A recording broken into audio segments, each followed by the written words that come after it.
Mas gipalambo pa karon sa Cebu City Police Office ang ilang katakos sa pagpatuman sa kahapsay ug kalinaw pinaagi sa high-tech nga kahimanan nga anaa sa ilang command center. Sayra na to ang detalye sa report ni Alan Domingo. Sa pagbukas command center sa Cebu City Police Office, isugdan dayon kini sa pagsukod sa katakos sa mga pulis sa pagresponde sa mga alarma.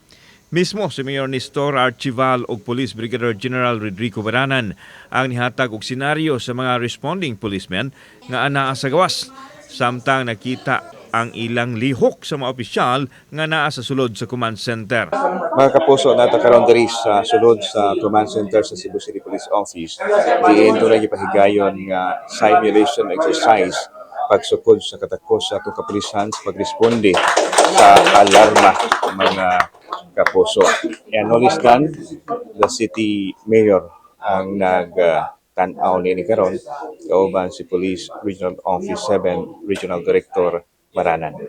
Sa unang alarma nakuha sa mga pulis ang 1 minute and 45 seconds nga response time, mas sayo gani kini sa gilatid nga 3 minutos.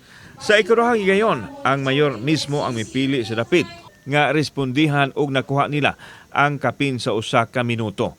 Dunay mga body camera, drone camera ang dala sa mga responding officers. May pasalig ang Cebu City LGU nga mosuporta sa CCPO sa ilang mga gikinahanglan sa command center o sa tibuok kapulisan sa Dakbayan. The city government is fully supporting RD Maranan's programs and of course the city director George para ang atong syudad sa Sugbo maduol gyud sa kapulisan and there would be peace and order the city.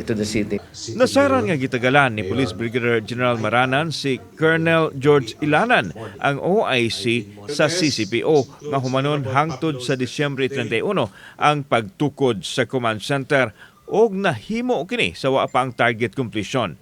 Haong matod pa kini karon sa Pasko og sumaabot nga sinulog aron masiguro ang peace and order. I told George, I'll give you until December 31 to make that operational in preparation for Sinulog festivities. No? And palakpakan natin si George kasi wala pang December 31. Here we are now. Operationalized na yung ating command center. Kauban si Clover Lumayag o Rod Prado, ako si Alan Domingo.